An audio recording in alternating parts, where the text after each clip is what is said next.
Oh, cool. So all the way up in Connecticut, same time zone and everything. Very good. Very good. It's So it's cold not though. earlier. It's in the 40s. Yeah, it's actually kind of cold for Florida today. That's good to know. Yeah, up in Connecticut and Florida, they're pretty cold right now. You would have thought when the hurricane passed through, we had Ian, it came and brought in really cold weather. The hurricane that followed that, I'm forgetting the name. Um, What was it? It was a Nicole, woman's name. Hurricane Nicole. Nicole. Nicole. Thank you, Jeremiah. I mean, thank you for remembering that. I'm sorry that you had to, but thank you for remembering that. So yes, Hurricane Nicole came through, a lot of hot air, not much cold weather after that. So it's interesting that now it's cold about, I don't know, 2, 3 weeks afterward, 4. So yeah, it's very good that we're getting some cold weather. Like it's more akin to weather now that you'd expect in winter. With that being said, I think we've loaded long enough, and now we can expect that the introduction will end up on the YouTube and Facebook recordings. And we're also admitting people in, so it works out for everybody. All right. So for introductions today, we have a special topic that is coming from a special person who's done a lot of service for the community, and we thank you again for joining. We have Dr. Dwayne Troxel, who became a Baha'i in Honolulu, Hawaii, some 60 years ago. Since that time, he has twice pioneered to Nigeria, once to Poland, and Humfront pioneered on the Big Island, Hawaii. That's a lot of stuff. Now, he has served on 2 national spiritual assemblies and 18 local spiritual assemblies. He has earned a doctorate from Temple University and has held professorships at 7 universities on 3 continents. Along with Earl Redman, he is the co-author of a biography of Hand of the Cause of God, Agnes Baldwin Alexander. He is married and currently lives in Connecticut, which we were just discussing now with the cold weather and all, in case it cut us off there. Yeah. So that being said, we're happy to be having this introduction for all of you for Agnes Baldwin Alexander, who she was, on clearwaterbaha'is.org, where we are hosting the information on this topic. We've presented several links. We have one that's a recent article write-up from Dr. Troxel. We have an Amazon link and a Baha'i Library link for the books pertaining to this person that you're going to learn about today. And she lived from 1875 to 1971, and you can see this kind of information to learn more for yourself. And we'll be also posting it in the description or the comments of this video, so just stay tuned for that. So Dr. Troxel, please take it away. We're appreciative of learning this today. Thank you. I actually first met Agnes Alexander when I was a Baha'i youth in early 1964. Excuse me. She came to Hawaii prior to the first election of the National Spiritual Assembly of the Baha'is of the Hawaiian Islands. She was the Universal House of Justice appointed person to handle that election, although she did come along with Velma Shero, who's no longer with us, but it was quite an exciting time. I don't remember much of what she said at that meeting. I did later have a chance to interview her in 1968, just a few years before she died. But I did create in 2001, the 100th anniversary of the Baha'i faith in the Hawaiian Islands was celebrated by an international convention in which 67 countries participated. As part of that experience, I created a little PowerPoint show, which I will show you, and hasn't been used many times since then. And I've lost some of the audio, but I do have a script here to help me out. So I'd like to start that right now by sharing the screen here. All right. I'm sometimes technically challenged.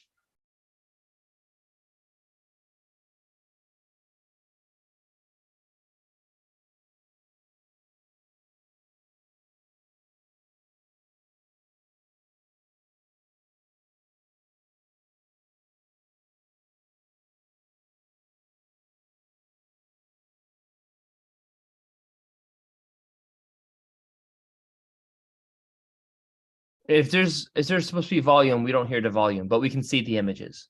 The volume's set too high? No, you're not sharing your volume. Oh, my bad. I'm off mute. So there's a setting when you actually start sharing your screen. There is a setting you have to do a little check mark on this box that tells you that you're going to be sharing the audio with the with the Zoom. Oh, same as system. Is that the one? Jeremiah, do you know? I mean, I can start sharing my screen. Here, I'm going to stop your share screen so you can restart it.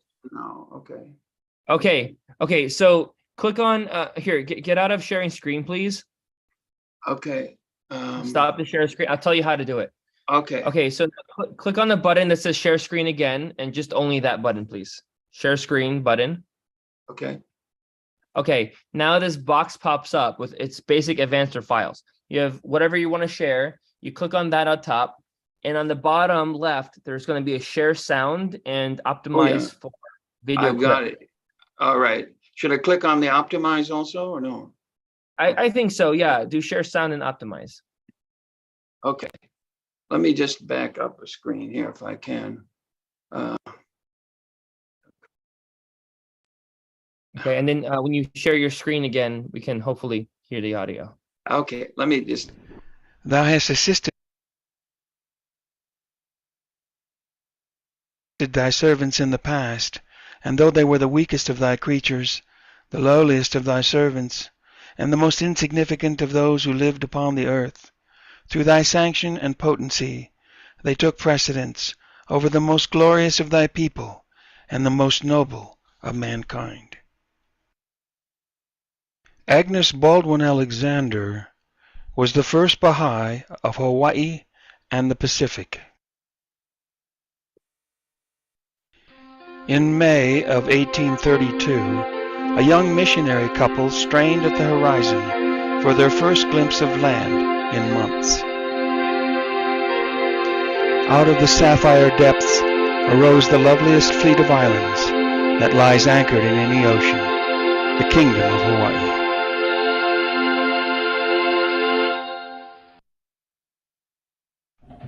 Here they would raise 9 children. Among their grandchildren would appear one who would be praised by Abdu'l-Baha, Shoghi Effendi, and the Universal House of Justice. Her name, Agnes Baldwin Alexander.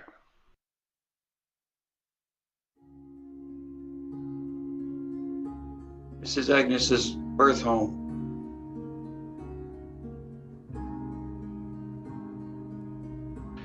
Agnes Alexander was born at home in Honolulu on July 21st, 1875.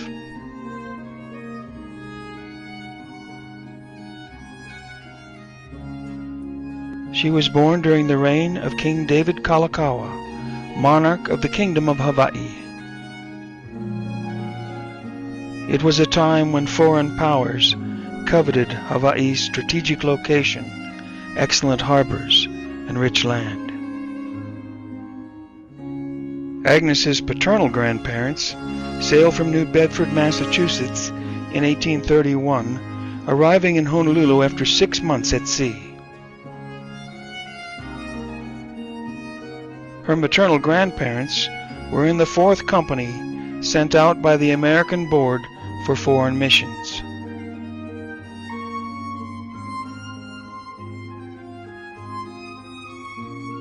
The Alexander family gathered each morning for prayers. Her father read from the Bible, and the children knelt on the floor. Agnes said, "But I felt that something was wrong with me, because Christ said we must be born again, and I had never experienced something like that, so I thought something was wrong with me."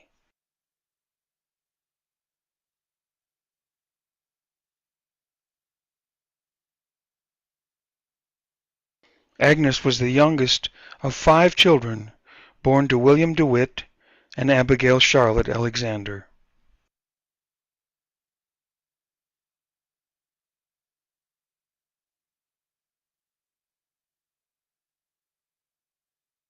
She was shy and quiet and often very sickly and very fond of animals.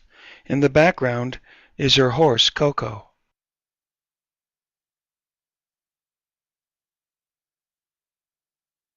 Agnes's father was one of Hawaii's most famous men.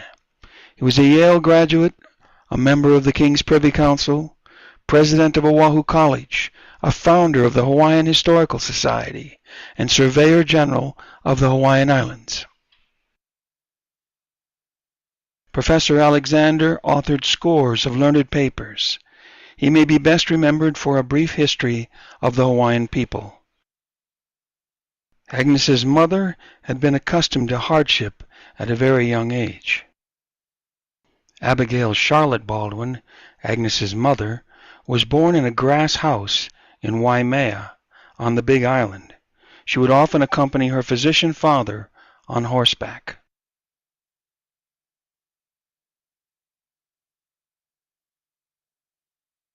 This note, written by Agnes at age 8, reveals the very close family ties that bound the Alexander clan.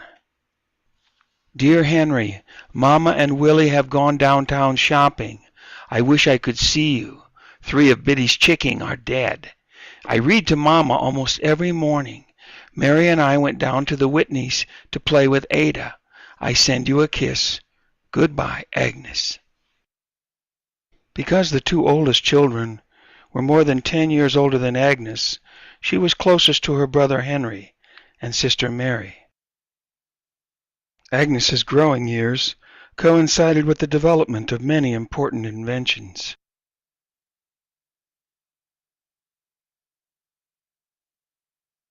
Despite these many inventions, the horse was still the main means of assisted transport in the islands. There was time to go to Waikiki and enjoy the beach. In later years, Agnes even did some surfing. Agnes was quite close to her sister Mary, who was 1 year older than her and who also never married. Agnes's life was quite circumscribed, as was typical of a young Victorian lady. She attended Punahou Academy, which was just across the street from the Alexander home. That's also the same academy that President Obama attended. Uncle Henry was a successful sugar grower and known as the father of Maui, Henry Perrine Baldwin. Agnes was a great lover of Hawaii's abundant beauty. Agnes and her sister Mary enjoyed summers at Camp Azalea in California. That's Agnes in the yellow circle.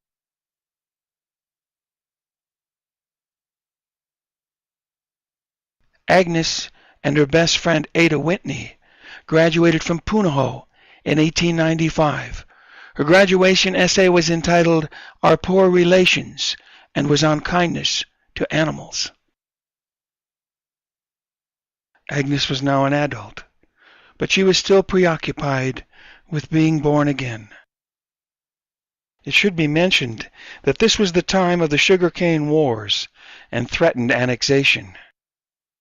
In 1898, Hawaii was annexed to the United States, and it became a territory in 1900.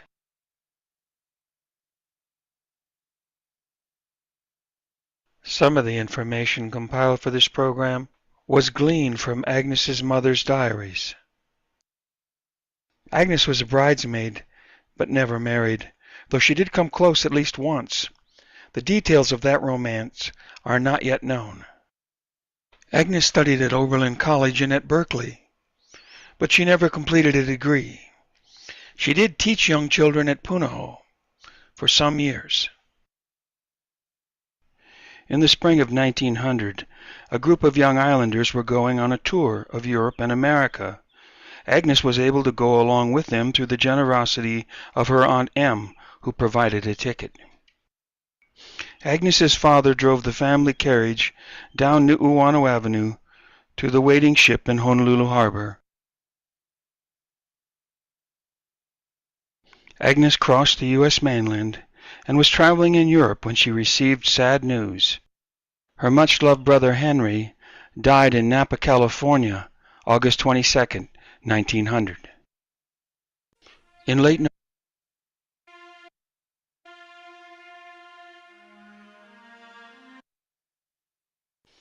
By October 1900, Agnes had visited England, France, and Switzerland. As the train approached Rome, Agnes said, "A thrill passed through me, as though I had attained my goal." In late November 1900, Agnes Alexander was staying in a pension in Rome when she noticed a radiant lady and her two daughters.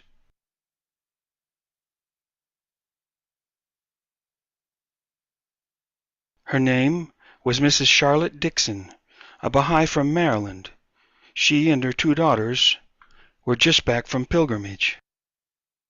A Baha'i pilgrimage, which meant a visit with Abdu'l-Baha. Charlotte Dixon was one of those rare Americans who visited the Holy Land in the early days of Abdu'l-Baha's ministry. But Agnes knew none of this.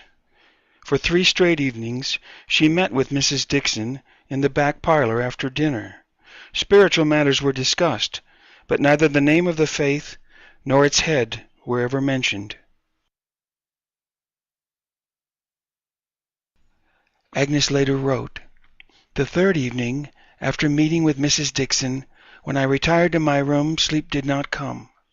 That night an overwhelming realization came to me, which was neither a dream nor vision, that Christ had come on the earth."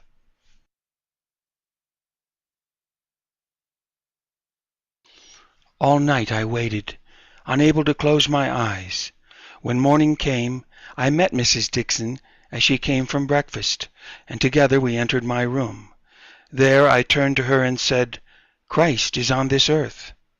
She replied, "Yes, I can see by your face that you know it." In a tablet which I later received from Abdu'l-Baha, he wrote, "By God the truth, the Spirit of Christ, from the Supreme Concourse, doth in every time and aspect announce to thee this great good news." After her vision, Agnes stayed on in Italy for 3 months. Her only Baha'i literature was a prayer, written out in longhand. Then she found the address of a Baha'i in Paris. Agnes wrote the lady, and this lady wrote back. Agnes said her letter was permeated with divine love.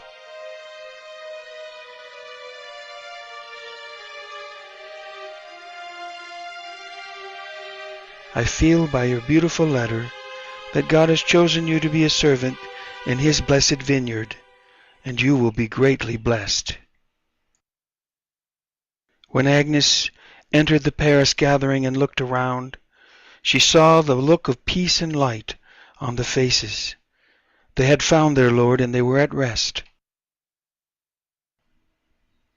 The lady who had written Agnes was May Bowles. Meeting May was one of Agnes's most precious memories. Agnes said from that day she became my spiritual mother, and through all the years her tender mother love became the guiding star of my life.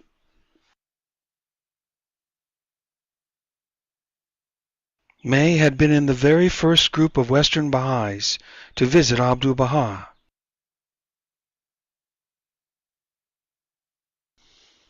May wrote of meeting the Master. "Of that first meeting I can remember neither joy nor pain, nor anything I can name. I had been carried suddenly to too great a height. My soul had come in contact with the Divine Spirit, and this force, so pure, so holy, so mighty, had overwhelmed me. We could not remove our eyes from His glorious face. Existence seemed suspended, and when He arose and suddenly left us, we came back with a start to life, but never again, oh, never again, thank God, the same life on this earth."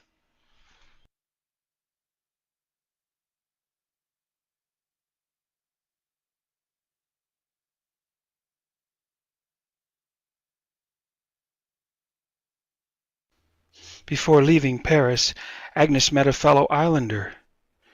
Being too shy to tell him about the faith, she grabbed his hand as he left the carriage.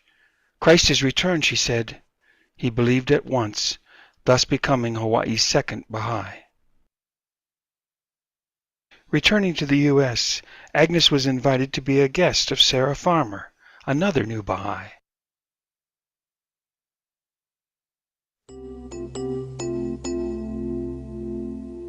As in Paris, Agnes was again tutored by the great Mirza Abul Fadl, who told her that if she should find 5 believers in Hawaii, she would have done a great work. Before Agnes left Paris, she received a tablet from Abdu'l-Baha.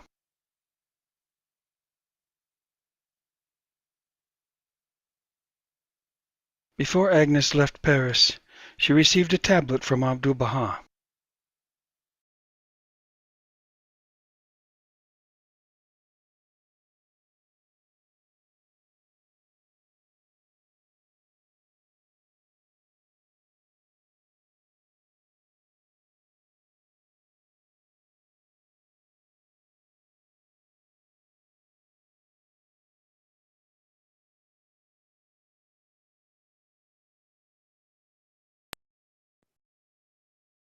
Dwayne, I think it paused. Yes, Pardon? it paused the video. A PowerPoint. Let me stop, because what is it you want me to do? No, I'm saying the video on the PowerPoint paused. Oh, It's not silent. going? Yeah, it went silent when I started talking. Just before that, it went silent. Let me see if I can go back and tell me if it's still silent. It was referencing a tablet of, I think, Which I voyaged to Honolulu near. So I can go back maybe and pick it up. Is that what you want me to do? Yes, because we weren't Okay. seeing that. This is the one. In the tablet he said, "Be a divine bird. Can you hear that? Proceed to thy native country. Yes. Spread the wings of sanctity over those spots, and sing and chant, and celebrate the name of thy Lord, and make the seeking souls hasten unto thee, as the moss hasten to the lamp, and thus illumine that distant country by the light of God." Strange feelings came over me as the steamer on which I voyaged to Honolulu neared the shore, for alone I was to stand there, the first Baha'i to touch that soil, the youngest of my family, and hitherto extremely timid. God raised me up to carry his message to these islands of the Pacific. Among my relatives a rumor had spread that I had taken up some strange belief. I had to show them through my life, and not by words, the great happiness that had come into my life. Agnes was warmly welcomed by her friends. We don't know what passed between Agnes and her parents about the faith, but we do know her father gave her a Bible less than a week after her return.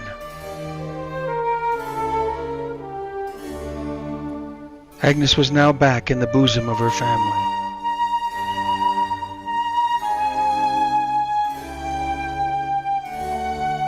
Her best friend, Ada Whitney Weinridge, later became a crypto-Baha'i. The first on Hawaiian soil to embrace the faith was Elizabeth Muther, who accepted it in 1902. Muther, in turn, taught the first Japanese Baha'i in the world. He was Kenichi Yamamoto, who placed his hand over his heart when asked how he knew the faith was the truth. Having no place to meet, the first 4 Baha'is of Hawaii took the electric trolley to Pacific Heights to say their prayers while overlooking Honolulu. The first public teaching took place in 1909 when Howard Struven and Mason Remy arrived in Honolulu. Agnes and the rest of the Baha'i community went out to Honolulu Harbor to welcome the travel teachers who were on a round-the-world trip. I met Virginia. The first public meeting on the faith in Hawaii was held on the porch of the Alexander family home. Mr. and Mrs. Alexander had absented themselves. The friends gathered behind Dr. and Mrs. Auger's home for this photograph.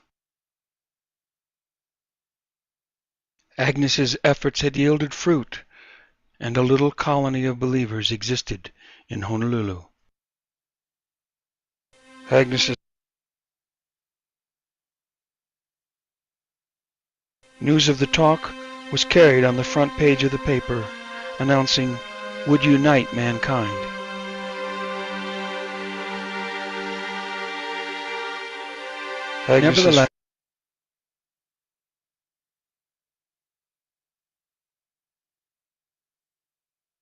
Agnes's father, Professor Alexander, was not amused. He wrote a critical column titled, "What the Baha'i Movement Really Is." Nevertheless, Agnes remained at home, and all communication between her and her parents was warm and harmonious to the end. In 1913, the Alexander family home was shattered by the death of both Agnes's parents within just months of each other.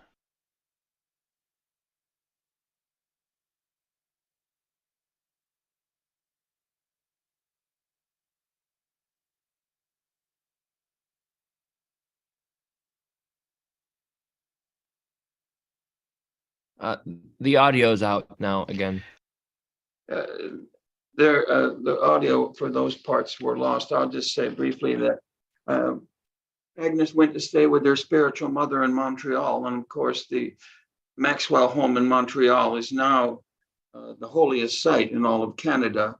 At that time, of course, Mary Maxwell, born in 1910, was quite young.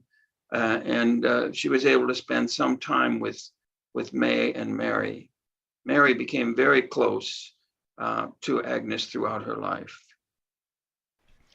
Agnes was in New York City when a tablet came from Abdu'l-Baha, directing her to travel toward Japan.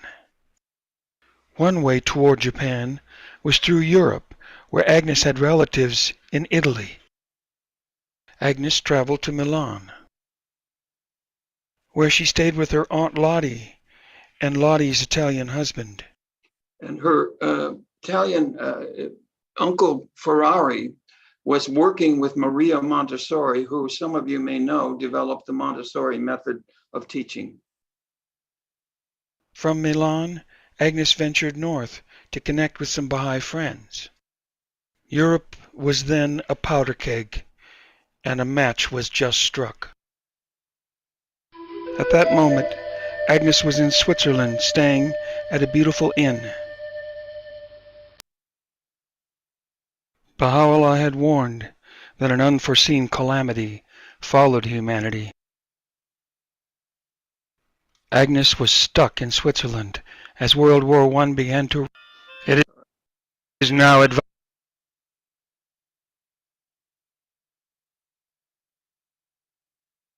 Agnes was stuck in Switzerland as World War I began to rage. She was unable to cash her bank drafts, and her funds were running out. Her trunk had gone missing en route, and she turned to prayer and was guided to a friend in Geneva. And then came a tablet from the Master. It is now advisable for thee to depart directly to Japan, and while there be engaged in the diffusion of the fragrances of God. From Lyon to Marseille, Agnes traveled with 2 wounded soldiers in the coach. Now she needed to get a ship to go to Kobe, Japan, and all of the spaces had been sold. But she got word that if she came immediately, there was a spot, because one of the ladies who had reserved this place was German. And because they were at war with Germany, he said, "I will have her arrested if she comes. You can have her stateroom." The dreaded German cruiser Emden was sinking ships, so the Miyazaki Maru ran at night without lights for most of Agnes's voyage.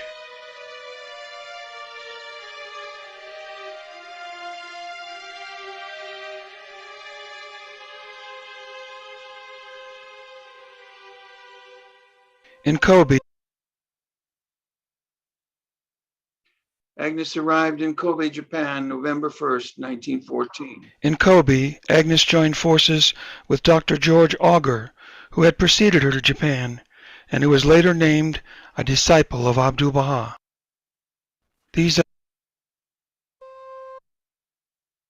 And Agnes, like most pioneers, got dressed up in the local custom to celebrate her arrival and her being a pioneer in Japan. These are the words of Mr. Fukuda, the first Baha'i on Japanese Lower soil. left corner. O my master, Abdu'l-Baha, how great mercy and benevolence that thou hast descended upon us through an apostle, Alexander.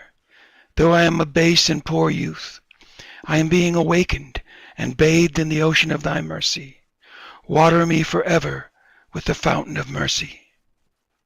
One of Agnes's early contacts was Vasily Areshenko, a blind Russian who taught her Braille in English and Esperanto.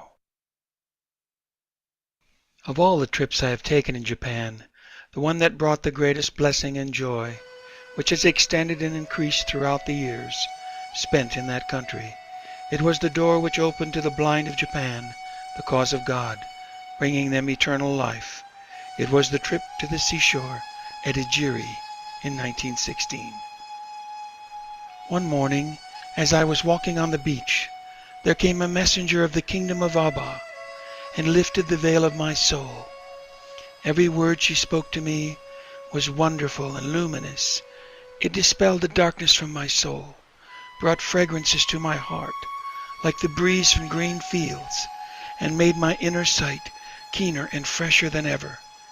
This messenger who made me see the sun of reality was indeed Miss Agnes B. Alexander, my beloved spiritual mother. Here we see Agnes with Mr. Torii and his wife in 1916. Agnes returned to the Hawaiian Islands and spent the next 2 years there and in the U.S. mainland. During this time, Agnes enjoyed the fellowship of other distinguished Baha'is at Greenacre in Elliott, Maine.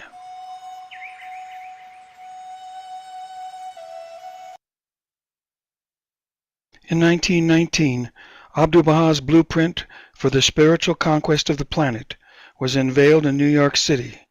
Agnes was mentioned by name in those tablets. She's the only one mentioned in the Tablets of the Divine Plan twice.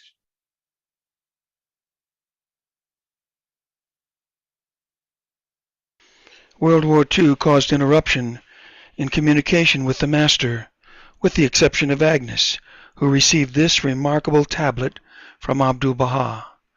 O thou daughter of the kingdom, although thy letter has not yet been received, yet we do answer it. In accordance with the wish of the attracted maidservant of God to the love of God, Mrs. Maxwell, go thou to Canada and stay there for a time, and then hasten back to Japan, for in Japan you will be assisted and exalted. Abdu'l-Baha once wrote that association with May Maxwell uplifts and develops the soul. Back in Japan, through the power of inspiration, Agnes arose and took the message of Baha'u'llah to Korea. To teach effectively, Agnes needed a native translator. Then she remembered her Korean friend, Mr. O, and turned in prayer to the Master for assistance. Later, while riding on a streetcar, someone grasped her hand. It was Mr. O. With only 1 day's notice, Agnes spoke to some 900 Koreans in the first public meeting in that country. She held aloft a photograph of Abdu'l-Baha and spoke simply with a message addressed to the heart. And some hearts were immediately receptive. The beloved Master ascended 28 November 1921.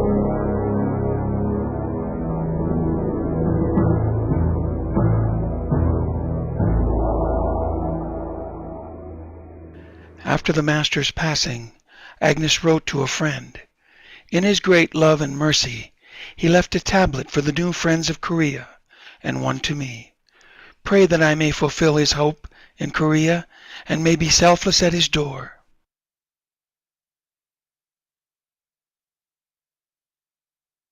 In his will and testament, Abdul Baha named Shoghi Effendi guardian and head of the Baha'i faith.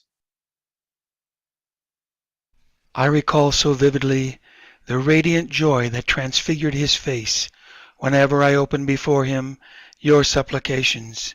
These are his very words that still keep ringing in my ears. Japan will turn ablaze.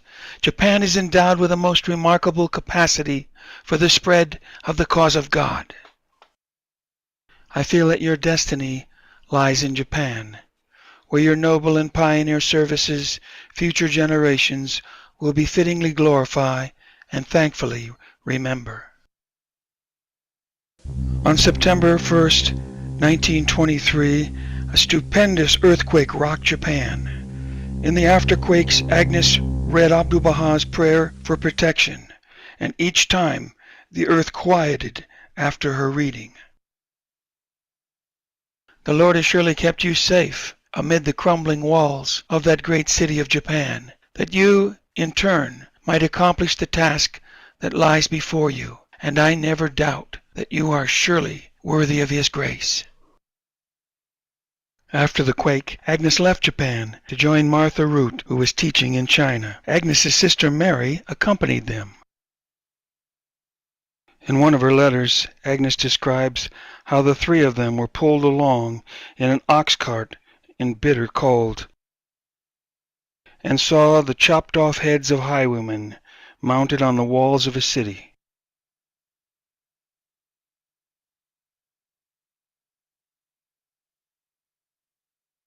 They remarked, there is just no end to China. Altogether, Agnes Alexander spent more than 30 years doing Baha'i work in Japan. The last time Agnes saw Martha and taught with her was 1930, when they were together for some months in China. They were attending an Esperanto conference in this picture. Except for brief sojourns in Hawaii, Agnes spent the period 1930 to 1937 in Japan. World War II kept her out of Japan between 1937 and 1950. On November 3, 1936, Agnes was invited to go on pilgrimage by Shoghi Effendi. I would be so pleased to meet you face to face at this holy spot, your true brother, Shoghi. En route to pilgrimage, Agnes's ship stopped in Alexandria, Egypt. A young Aziz Yazdi met with Agnes and announced that the guardian is married and you will never guess to whom. Without hesitation, Agnes said, Mary Maxwell. Agnes had known Mary Maxwell since she was a child and was aware of her extraordinary qualities.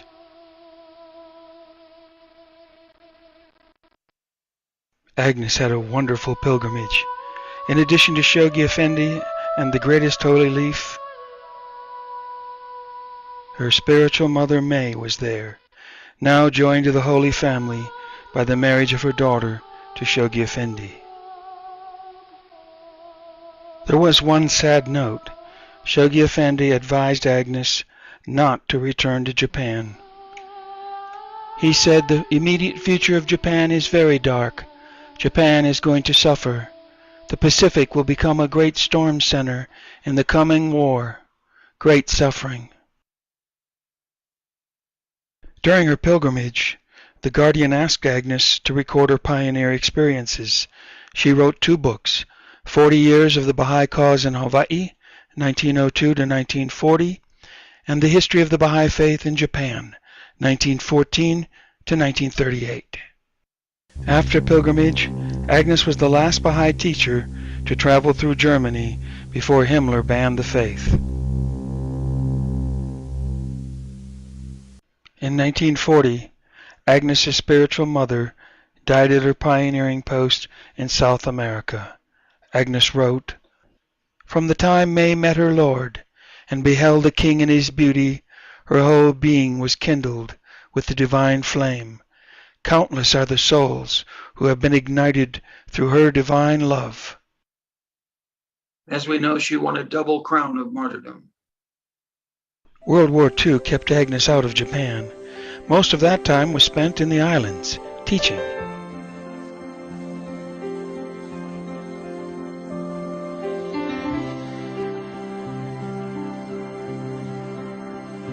In 1950, Agnes was able to return to occupied Japan by accompanying a military couple.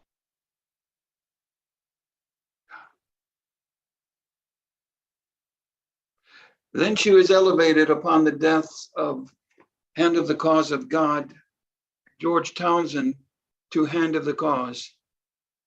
Agnes Alexander, Distinguished Pioneer Faith, Elevated Rank Hand Cause. Confident Appointment with Spiritually Reinforced Teaching Campaign, simultaneously conducted North, South, Heart, Pacific Ocean, Shogi, Haifa, March 27, 1957. And as we know, on November the 4th of that year, we lost our beloved guardian. We see here at the gravesite, Mr. Abul Kazim Faizi, Hand of the Cause of God, chanting a prayer.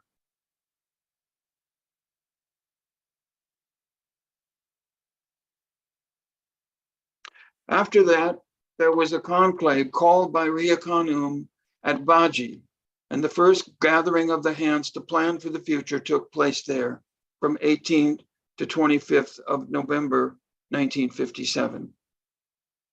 We can see her here with Hand of the Cause of God, Tazarullah Samandare. Agnes was asked to say the prayer just before the election of the Universal House of Justice, which was held in the House of the Master and chaired by Ria Khanum.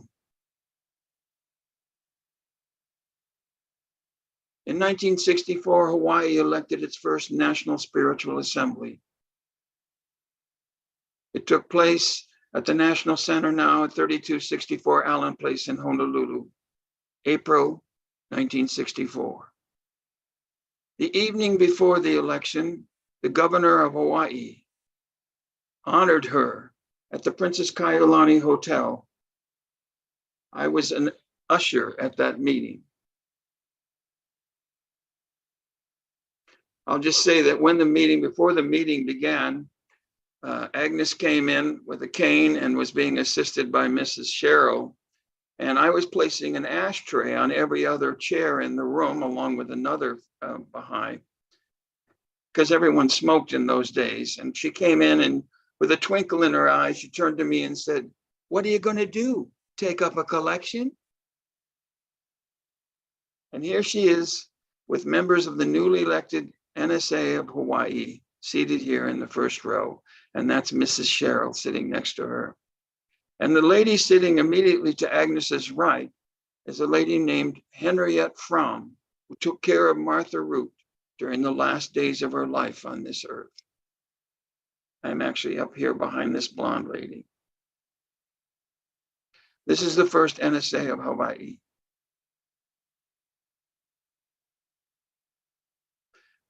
Sadly, most of these folks have gone to their reward into the Abha kingdom, but happy for them. There were a number of LSAs elected at that time in Hawaii. This is one of them. Agnes went back to Japan after the convention, and here she is shown with the name of the Ainu people who lived to be very, very old, and she went there to teach the faith. She broke her hip in 1965. She fell and was in the hospital in Tokyo for 2 years, from 1965 to 1967.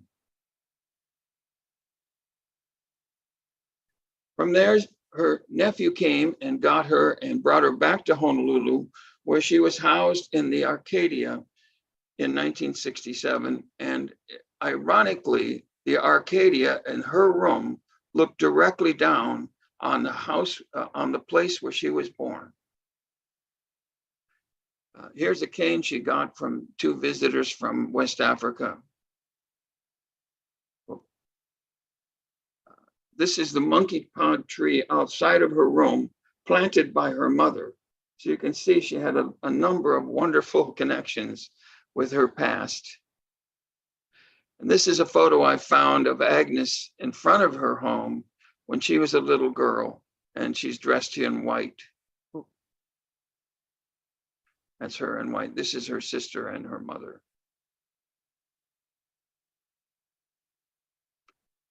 Well, Agnes died on the 1st of January, 1971.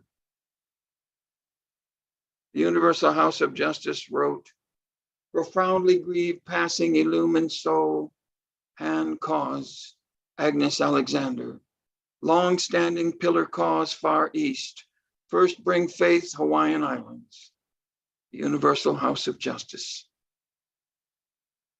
Agnes is buried behind the Westminster of Hawaii, Kauai Church, where all the early Christian missionary pioneers are buried. And that's where she has been laid to rest. If you go through this gate, you will see her gravestone between her sister, Mary Charlotte, and her brother, William Douglas. And this is a close-up of that stone. It has been replaced by a larger stone and more elaborately decorated. The words of Abdu'l-Baha will forever ring in the ears of the Hawaiian believers of what the Master said about Agnes.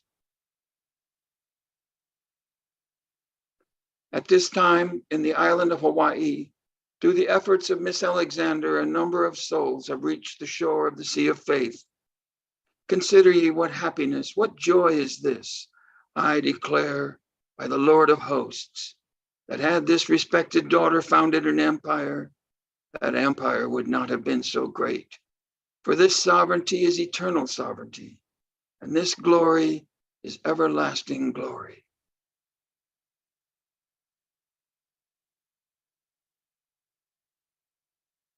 Agnes's memory has been continued in the annual Agnes Baldwin Alexander Award for service to humanity. These are some of the past awardees. Again, this is from over 20 years ago.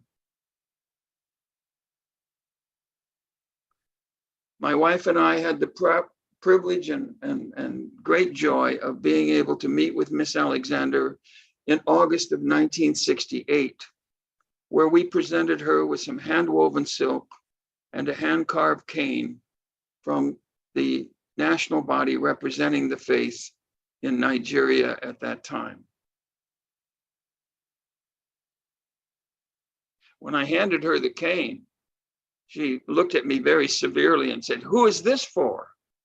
And I said, it's for you. And she held it up, as you saw in a previous picture, and said, "I'll be running up and down the hall as soon as I'm healed." And as I said at the beginning, this was originally written for Fire in the Pacific in 2001. I was able to use it again at Greenacre. Thank you.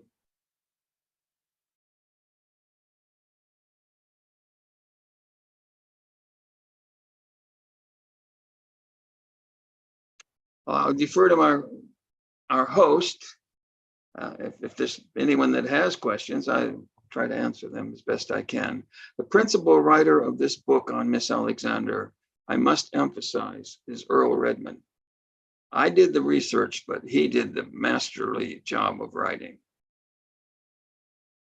Thank you so much for sharing this about her. It's not every day someone gets to learn about a piece of important history for the Baha'i faith that is so well and articulately put, where you have beautiful images to accompany who you're talking about, and not just a recollection, but you have this interactive component. So thank you for that, putting all this together and making this available to us today. With that being said, There is one question, and we invite all of you here, please, to share your questions so we can all learn together. There is one question with regards to the current status of where can she be visited? I'm sorry, I'm poor at asking this question, but where can we visit her, the site that she resides now?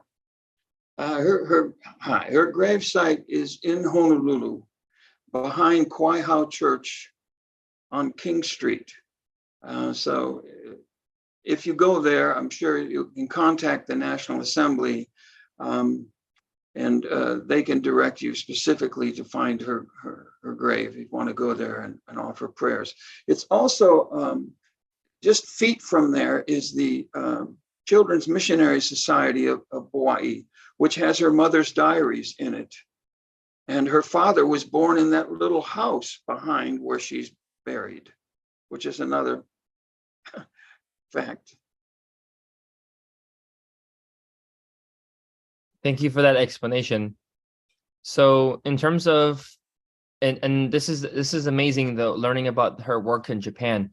In terms of Miss Alexander's work in Japan, what did the Japanese do with regards to their response? Of course, there's the war to consider, but what did they do with their response to the faith that she brought, and where are they now? Well, I don't know the exact status of Hawaii's Baha'is of Japan. I do know they had, they formed their own national spiritual assembly, and I'm sure most of the islands of Japan are occupied by Baha'is at some level. I don't know what level that is. Barbara Sims, who was her secretary at the time I was doing some of this research, and I met her in Haifa in 1983 at the International Convention, and she produced 2 or 3 books about the faith in Japan, and I would refer you to those. And also Agnes's book on the history of the Baha'i faith in Japan. I believe at the Baha'i Library site, you can probably download a copy. If not, if you want to email me, I will send you a digital copy. Thank you for sharing that. And for that as well, just on the note of contacting you, how can people contact you? You can just write Dwayne Troxel at outlook.com. Okay. And I'll do my best to fulfill your request. So the email would be DUANETROXEL at outlook.com. No, okay. It's not case sensitive, so you can just write it all lowercase or uppercase. Splendid. So as regards other questions that people have, again, we're welcoming all of your questions. We appreciate them. And by the way, for all of you who are joining us on the Zoom, Jeremiah has written the email in the meeting chat box. So if you want to copy that, it'll be easier for you to, copy and paste on your computer now. With that being said, everyone that's been joining us today, we thank you all for joining. We more importantly thank all of the work that Dr. Troxel has gone through and laboriously worked for to get us to this point. We appreciate it. But if no one else has any other questions, we will be concluding for the day. So with that being said, I do want to introduce everybody again to the website. You can learn more if you go to www.clearwaterbaha'is.org. You can find the information we posted for this presentation, the 3 links that were referenced in the beginning. And more importantly, you can also access this content that we've just aired streaming live on YouTube and Facebook. So you can share this with your friends and also reflect on what you learned today by reviewing it. Lastly, I'd like to invite everybody. We are going to be having the Day of the Covenant. The observance of it will be on November 25. We'll be hosting it, the Clearwater Baha'is, on November 25 at 7 p.m. We welcome all of you in the course of the Thanksgiving holidays to please join us as we observe this beautiful day. And further, for John? those of you. Oh, John, could I make a remark here? Because Yes. I think it's very significant. Agnes had her vision. Well, she said that I had a dream. It was neither a dream nor a vision that Christ had come again on earth. That took place on November the 26th. And she didn't realize the importance of that day until she got to New York, and they were celebrating the Day of the Covenant. And so throughout her life, that the Day of the Covenant had very special meaning for her. Thank you. That's very beautiful, and it's kind of interesting that this presentation is landing around the time of the Day of the Covenant, and we were moved to be talking about this today as well. So it's very valuable for everybody to observe this beautiful holy day, as of course the subject matter, our beautiful Agnes Alexander, had also been affected so deeply by this. We also welcome you all to please also whether you have your own observance in your own community, all of you visitors, or those of you who are part of our community here, we welcome you to join in on the presentation, in the spiritual observance of the Day of the Covenant, and we look forward to your input as we observe it together. So with that being said, we welcome you all again for next Sunday. We thank you, Dr. Truxell, for your time, and we thank all of you for joining us, and we hope you have a beautiful Sunday. Bye-bye. Thank you for having me.